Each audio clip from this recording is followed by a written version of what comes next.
So yun guys, no, magandang araw po sa ating lahat. Magandang araw po Luzon, Visayas, Mindanao at sa buong mundo mga ka-showing. So ngayon po ay araw po ng linggo, no? August 7 ay September 7, no? 2025 mga ka-showing. So for today's video mga ka-showing, ang ating pag-usapan itong napurnada, no? Napurnada na hiling ng petitioner na si Attorney Macalintal, yung hinihiling nilang TRO sa Supreme Court at hindi pinansin ng Supreme Court at hindi pinayagan ng Supreme Court na bigyan po sila ng TRO mga ka-showing. So bago natin pag-usapan yan, sa mga bago pa po sa ating channel mga ka-showing, no, please like po, share and subscribe mga ka-showing at comment down below mga ka-showing para makita at mabasa po natin ang inyong mga komento tungkol po dito sa ating pag-usapan natin ngayon mga ka-showing. So and don't forget to subscribe. So yun po mga ka-showing, no, ay pag-usapan po natin, no, na kung saan ay napurnada yung hiling ng petitioner na si Attorney Macalintal at sa dalawa pang grupo, no, nakasama po niya na ang pinurnada po ng Supreme Court at hindi po pinagbigyan muli, no, ng Supreme Court yung hiling po nila na TRO, no, upang mapigilan yung bagong batas, no, na inihain po at pinirmahan ni Bongbong Marcos mga ka-showing, no, Republic Act 12232, no, hindi po sila pinagbigyan ng Supreme Court ng TRO, no, bakit kaya, no? At ngayon po mga ka-showing ay ang hihintayin na lang po natin ay yung komento po, no, ng COMELEC, no, Congress, Senate at ang Office of the President. Yun na lang po ang hinihintay natin na magbigay po sila ng matinding komento, no, para po mapatunayan na ito ay kailangan pong ma-postpone at ito ay kailangan pong mapatuloy yung bagong batas, no, na Republic Act 12232 mga ka-showing. At kailangan po na hanggang ngayon lang pong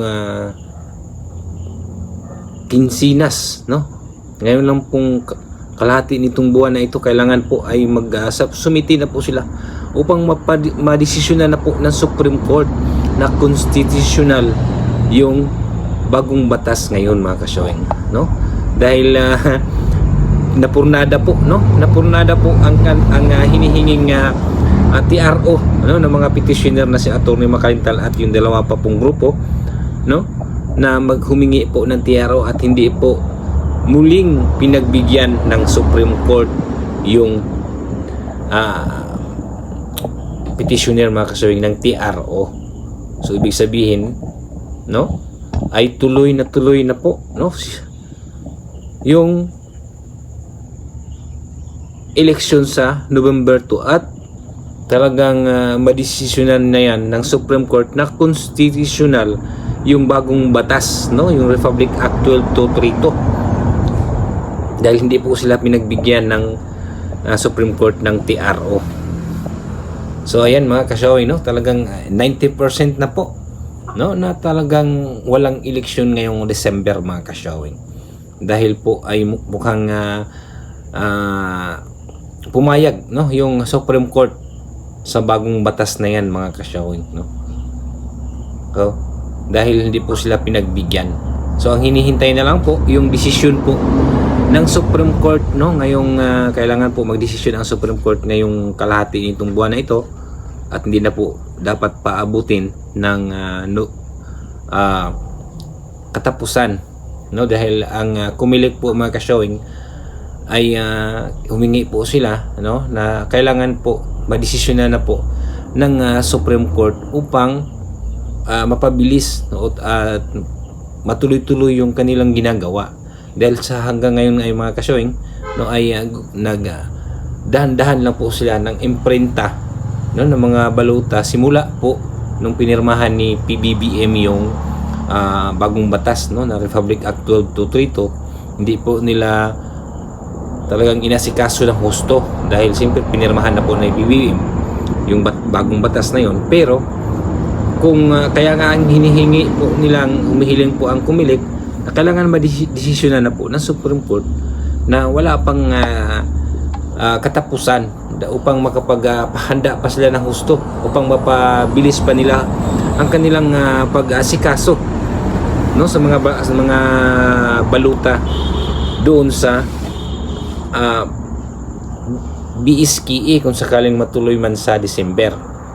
No, kailangan po madesisyonan ng Supreme Court upang makapaghanda sila ng husto, no. Kailangan ay wala pa pong katapusan. Pero kung madesisyonan man ng Supreme Court yan, dahil alam ko kung may alam ko yan mga kasoy, no, sa aking pong palagay ay desisyonan po ng Supreme Court na yan na constitutional yung bagong batas na yan mga kasoy. Dahil alam mo kasi hindi po binibigyan ang tatlong petitioner, no, ang tatlong pong petitioner na sila Atty. Macalintal at yung dalawa pang grupo sa kanila pong hinihinging TRO, no, hindi po pinabigyan muli ng Supreme Court na bigyan sila ng TRO upang maharang at mapatigil, no, yung bagong batas na 12232 mga kasyawing. So yun lang po ang ating update ngayon mga kasyawing, no, na nagbigay lang po tayo ng update na hindi po pinagbigyan, no, ng Supreme Court sila Atty. Macalintal at yung dalawa pang grupo niya, na bigyan po sila ng TRO.